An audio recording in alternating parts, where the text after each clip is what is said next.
Good morning, and for those who are just joining us now, welcome to the Atlantic Council. We just heard the interesting interview featuring His Excellency Alamine Ousmane Mey, Minister of Economy of Cameroon. In a few minutes, you will have the pleasure to watch and hear the new Economy Minister, Oulimata Sarr from Senegal. As you know, each year since I have been in this position of Senior Director of the Africa Center, we organize a high-level interview series on the occasion of the International Monetary Fund and World Bank Spring meetings. This year, together with my team, I'm honored for the Africa Center to kick off this week's events with discussions featuring important speakers. We will host not less than 15 speakers, from Carlos Lopez to Donald Kaberuka, from Alexia Lototu, to the US Treasury, to the Finance Minister of Ghana. The conversations today are moderated by Julian Peke, a veteran reporter and the Washington, D.C. UN correspondent from the Africa Report. Minister Sarr, welcome to the Atlantic Council. Minister Sarr, you took over your current office in September 2022. You are the first woman in Senegal to hold such a position. Previously, you worked as the Regional Director of the West and Central Africa Office for UN Women, a UN agency with the mandate to advance gender equality and women's empowerment. You transferred to the UN following a 10-year appointment at the International Finance Corporation, a member institution of the World Bank Group. Minister Sarr, welcome to Washington and to the Atlantic Council. Thank you. Thank you. We will receive your overview of Senegal's economic trajectory as one of the economies in Africa that is projected to grow in the coming year, despite global pressures on inflation and regional stressors. You will also discuss the bilateral relations with the United States you are visiting today. We had the pleasure to host President Macky Sall, President of Senegal, a few months ago. And Senegal welcomed the U.S. Treasury Secretary, Janet Yellen. Finally, we will cover the upcoming IMF-World Bank spring meetings and the historic context of possible reform. What are your expectations there? Minister Sarr, I thank you for joining us here at the Council, and we look forward to sharing your insights with our audience. Julian, over to you for the next 25 minutes. Okay, thank you, Ambassador. And thank you, Minister, for joining us at the start of this week's IMF and World Bank spring meetings. It's an exciting time for Senegal. You are starting negotiations on an IMF-supported program, which I understand is led by your finance minister. You're about to host a number of CEOs and leaders from across the continent and further abroad for your Invest in Senegal forum in July. So maybe we can start a little bit about that. What kind of support are you seeking from the IMF and the World Bank and the Biden administration during your visit here this week? So thank you so much for having me. I'm delighted to be here. You know, I came with a delegation with a key message. Our key message is that Senegal is open for business. We are a country that is growing very fast economically. As you know, despite the very difficult, despite COVID, despite the war in Ukraine, Senegal in 2022 was able to reach a 4.2 growth rate in terms of GDP. In 2023, we are expecting double-digit, 10%. I know that some more conservative organizations are talking about 8%. The African Development Bank is talking about 9.4%. But the key message is that our economy is growing and is growing fast. And we want the private sector to play a much bigger role. You mentioned in your introduction that we are hosting a major event, the Invest in Senegal Forum, from the 6th to the 8th of July in Dakar. And it will give the opportunity to private sector from all over the world, particularly our partner countries, to come and discover a wide range of projects and programs that can be attractive to private sector. We believe that in the past 11 years, we worked very hard on improving our business environment, whether it's through legislative reforms. Since 2021, we have a very good PPP law, public-private partnership law, that allows investors to come and find a very transparent, and a level playing field in Senegal, which is key. The President Macky Sall has invested heavily in infrastructure, whether it's roads, energy, access to water. And I think all of that enables private sector, particularly from the US, to come and look at all the business opportunity, invest, and make some money. Okay. Can you talk a bit about, your goals for this upcoming summit, who's coming, and also, how it ties into your Plan Senegal? Yes, it's a very good question because, as you know, in 2014, Senegal developed a Plan National Développement, our national development plan called Plan Sénégal Émergent, which is really our guiding light, our guiding star. And the Plan Sénégal Émergent has 3 pillars. One is transforming the economy. The second is investing in human capital. And the third is governance. And transforming our economy, in that pillar, private sector has a critical role to play. A lot of countries come with economic missions. So they come with a group of CEOs and investors, and we receive them very regularly. And our agency called APIX, which is our agency for investment promotion and large public works, plan this big event because at least we will be having one conversation. Everybody, private sector, banks, IFIs, everybody that is interested in doing business and being a partner to Senegal would be in one place in July. And I think it's a good opportunity for us to show them the opportunities, the areas of investment.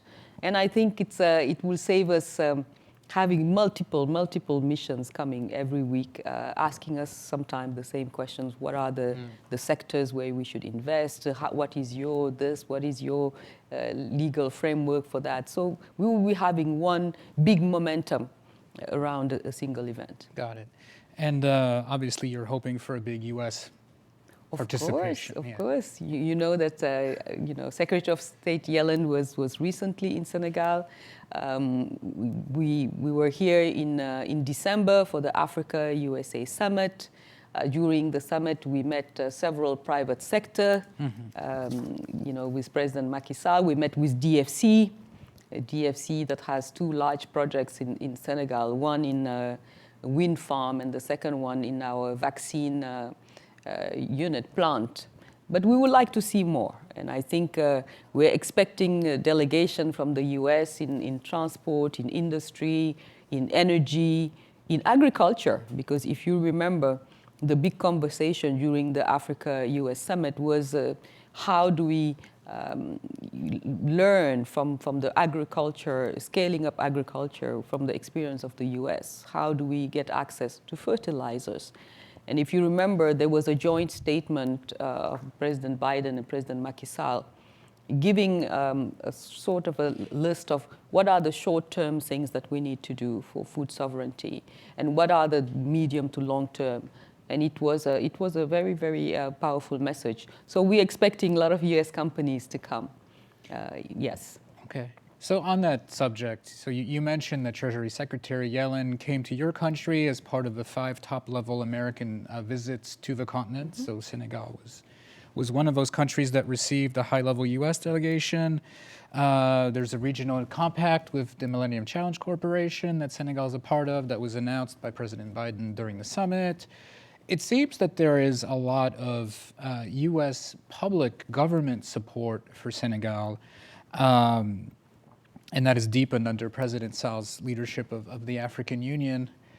But what about the private sector? Is there a sense that the private sector, the U.S. private sector, is still missing in action here? Yes, that would be the answer is straightforward. The U.S. Private sector is missing. I think Senegal, the U.S. private sector is too risk averse. And I think sometimes probably they make their decisions based on credit rating, sovereign debt credit rating. Our country, I think, is rated B+, stable outlook by Moody's. And So we believe that we are not risky, but the private sector of the US is still seeing Africa overall as some kind of a risky investment place. And I think they are missing in action, because then they will see other countries come invest, build some power plants, roads, water and sanitation. And I think they should be doing more. I think it was part of the conversation between Secretary Yellen and President Macky Sall during her visit. And I think there's a consensus that private sector need to be more interested in Senegal. Otherwise, I think they will miss some huge opportunities and they will come too late. Right. We hear so much about competition with China, competition with Russia from the US side. But from the African side, is there a feeling that, if the Americans don't show up, then of course you'll do business with other partners? No, 100%. Development cannot wait. If I need a road to give opportunity to agriculture to thrive in an area, if you are a policymaker, if you are in government, you will go for all your options. And Senegal is a partner darling. It's a stable country with a vibrant democracy. So we do attract a lot of attention, a lot of concessional loans. Some of our partners, the loans can range from 30 to 40 years, particularly on roads. So I think the US can do much more. And I think my feeling after the USA Africa summit, which was long overdue, because they had not been at any summit since the Obama days. So we were very happy to see that the President Biden and his administration see Africa as a very, very important player, as a land of opportunity, and also the political engagement is critical, because they cannot be missing from the conversation. Right. What can the U.S. government do, if anything, to attract more private sector investment, do you think? Do they need to do more on the de-risking front, Absolutely. back some of these loans? Well, what can... Absolutely. And I think, I'll be meeting during my stay the head of your Exim Bank. And the Exim banks are helping by accompanying some of the American companies to get to different countries by providing them with risk coverage, and some loans. DFC, which is your development finance institution, also will engage more in Senegal. So this is a week of making sure that we strengthen the ties. I would be meeting with Alexia Latortue, who's the deputy to Madame Yellen, DFC, the USAID, MCC. So it would be really a very, very fruitful working week for us, being in Washington for this week. Got it. What are some of the key sectors or projects that you'd like the Americans to know about and to be invested in? So energy, yeah. Absolutely. Energy, as you know, Senegal has discovered some oil and gas. The American companies, such as Cosmos, is involved. But we would like to also get the expertise, because you are a country of oil. And I think we can learn from some lessons, the good, the bad. We are a young country. We need to be able to keep some of the funds for future generations. So I think there's a lot to be learned from the US in the oil and gas sector. And I think it's an opportunity also for the expertise to come, the engineers, the equipment to be present in Senegal. And I think they should not miss that boat. On the energy front, are you satisfied with how the conversation has changed over the past couple of years? Biden came into office very critical of some of these investments abroad in oil and gas in particular, coal, obviously. And that discussion seems to have shifted somewhat, especially after Russia's invasion of Ukraine. Europe suddenly needing a lot more energy. So now, the conversation has definitely shifted. There is, again, some appetite for investment in some of these projects. Are you satisfied with where we are right now in terms of? I think the message during President Macky Sall presidency of the African Union is that the energy transition has to be fair. Mm-hmm. Actually, there's an initiative called the Just Energy Transition Partnership to foster that. Senegal, if I give our example, we have 32% of our energy production is renewable, wind, hydro, and solar. We discovered gas recently, and we have a target which is to give universal access to energy to our people by 2025. We understand that climate change is real. That's why we have renewable energy, but we cannot defer our gas to power, our gas to industry for greater public good. And let me tell you something. The whole continent contributes to 4% of carbon emissions. So the responsibility still lies with the countries that are the most, the biggest carbon producers. So those countries should be doing more for climate. You know that during this week, the conversation is going to be around climate finance.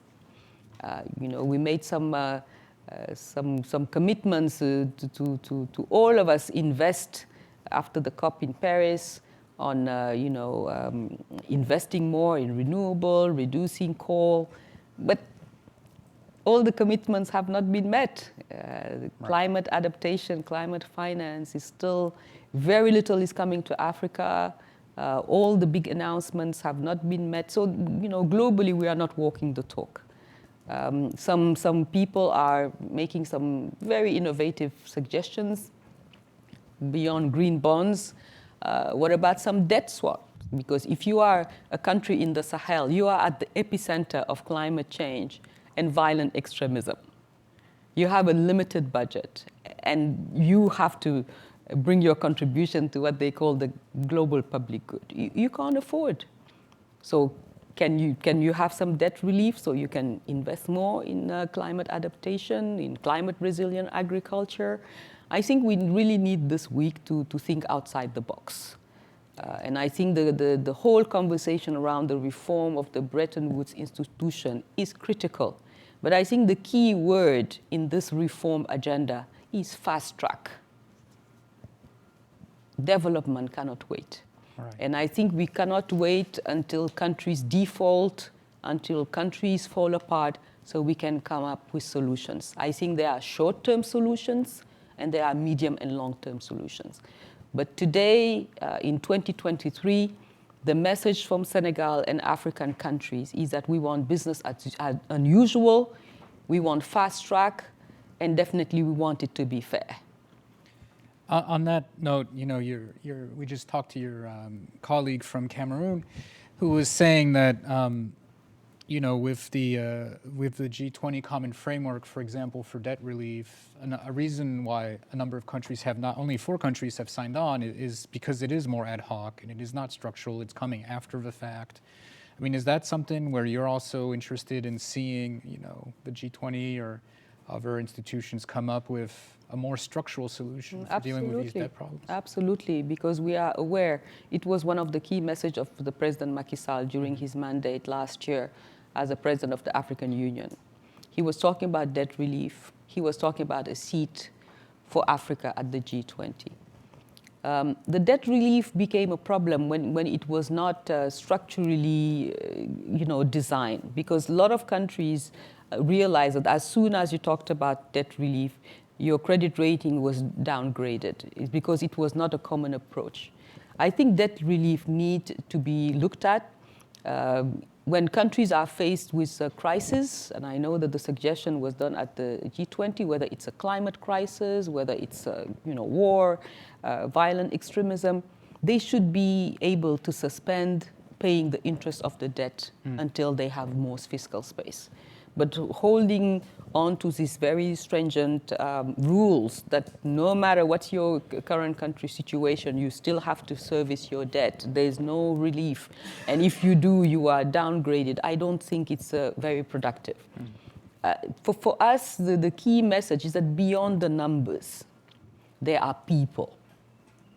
And I think when we sometimes come to Washington, we forget that these billions that we are talking about, the climate change we're talking about, there's a picture of that. And that picture is a small rural child in an African country or in an Asian country that is really suffering. And we are into our big numbers. All of that climate change has a face. And that face is a very poor person. We're talking about the reform agenda here this week. It seems that Africa has a number of allies in key posts right now. You've got the Prime Minister of Barbados and her Bridgetown initiative. Janet Yellen was talking about, reforming World Bank lending to tackle climate change. You've got an incoming new head of the World Bank. You've got a managing director of the IMF who comes from a developing countries. I know your president had, a key role in pushing the reform agenda, but do you feel like, some of these, like we're talking about Africa without the Africans? Do you feel like the Africans are represented in this conversation about reform? What's your status? So my take is that we need the coalition of the willing. So we need to create a momentum around decision makers. We are part of the Bridgetown call with the Prime Minister of Barbados, because the president was saying we need to speak in one voice. And last year, he was the voice speaking on behalf of the continent. But I think we also need to talk to all the players. We need to talk to Congress. We need to talk to other African countries. We need to talk to the Club de Paris, all the lenders. So I think it's a coalition that is needed, because in the ecosystem, everybody has a role. But I think the key message is that we need to make it happen and walk the talk. What are some of the reforms that Senegal is getting behind in these reform talks? Yeah. So Senegal is on special drawing rights. Okay. For the longest time. We are saying if you have monies that are not being used, why don't you channel them through the MDBs, and they will be able to leverage more money to be able to address issues of financing for poor countries. Senegal is behind debt relief when countries are on crisis. Senegal is for additional funding into IDA, definitely insufficient funding into IDA. And definitely Senegal is saying climate finance needs to be scaled up, and commitment made over the COPs need to be fulfilled. Okay. Do you have any hopes for AJ Banga's incoming leadership of the World Bank? Yes, I think he's coming at a perfect time. I think he's coming at a time where everybody's calling for change. Mm-hmm. And I think it's an opportunity for him for his first 100 days to make it happen. And I think he will have he has an opportunity as a newcomer that understands low-income countries, developing countries. He comes from a banking background himself. So I think it's a good opportunity. He has a window, not even a window, he has a door of opportunity, and he should seize it. Yeah, yes. And he's making the rounds. Do you yes. think of all the right people? I think he's making the rounds of the right people. He spoke to President Macky Sall, and I know he spoke to a number of people, just to hear, to listen, what are the priorities, what are the key messages. And we really hope, we are counting on him. I think that would be our message. Okay. One of the things that we talked about earlier was credit rating agencies, and there is going to be this week a meeting co-hosted by the UN Development Program on exactly that, reforming how credit rating agencies determine sovereign creditworthiness.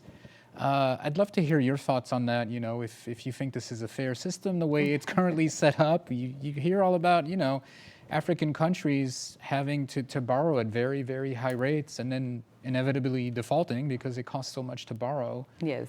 So we disagree with their assessment of risk. I think the risk assessment of our countries is overrated because they see it from a Western point of view. Today, we have two rating agencies that are regional. Ouara and Bloomfield. Ouara is based in Senegal and Bloomfield is based in Abidjan. And I think it's a great addition to this conversation. The President Macky Sall last year made a was talking about the initiative of having an African credit rating agency. And I think it's important because there's a bias. I think there's a bias, there's a aversion of risk, and that is reflected in the rating of our countries, which, somebody was telling me, some of our countries were rated poorly when Greece was defaulting, but yet they will give Greece a better rating. So I think they should be on the ground. That is number one. If you are rating African countries, you should have at least several offices in Africa and really be able to be closer to the business. And if you are closer to the business, then you will be able, I think, to be less risk averse and have a more objective rating. I think their ratings are totally unfair. Are you seeing actual momentum this time around during these meetings on this issue? Well, this is our day one, so we are here for the whole week, and I think we will take the opportunity of this week to do all the advocacy we can with the people who can bring about change. Okay. This is, it goes back to, our original conversation about, this lagging private sector investment. I'd love to hear a little bit more about, some of those areas. I think, the creative industries is a really big push from the Biden administration, obviously a big thing in Senegal. Can you talk a little bit about some of those? So the creative industry in Africa is booming. And if you recall recently, Chanel, the big Maison Chanel, had their first runway show in Senegal. And they came and they were mesmerized by the talent. And actually they set up now the year initiative they've been in Senegal, they will stay in Senegal for a year. Linking up with local talent on creative industries and all sorts of work, and it shows that whether it's the film industry in Nigeria, whether it's music taking over the world, whether it's fashion, that there's a whole cultural and creative industry that is contributing significantly to GDP. And I think a lot of policymakers understand that it also gives opportunity for job creation. The creative industry is full of young people. Right. And those young people, through their creativity, are able to create wealth and to create business opportunity for themselves. I think one of your ministers in charge of the PPP portfolio is here, right? Or I don't know if he's a minister. Yes, he's my director, yes. Yeah. Mm-hmm. With a number of public-private partnerships, looking for investment. Can you talk about any of those that you're hoping maybe to get some U.S. support for? Yeah, absolutely. Senegal has PPPs in the energy sector. We were, I think, one of the pioneering countries where independent power producers can come, set up business, and the national energy company will buy the energy that they will produce. Today, we have PPPs in the water sector, and some companies came to establish some desalinization plants, and then our national water company buys the water. We have a private sector invested in a vocational training center. That was the most recent. Building vocational service centers and being paid through usage. Okay. So Senegal came with a portfolio of projects in health, in energy, in water, in technology. We have IT, data centers. I know that a lot of companies are interested in the technology side, and of course, we came with a whole list. In the health sector, in other sectors, we would be sharing with investors. Wonderful. Well, we have to wrap it up, unfortunately. So thank you, Minister Sarr, for joining us. And we really look forward to the results of your meetings this week. And to our viewers, join us, please, Friday for the continuation of this event. We will have the U.S. Assistant Secretary of Treasury for International Markets, Alexia Latortue, the Minister of Finance of Ghana, and many others to continue this fascinating conversation. Thank you all. Thank you.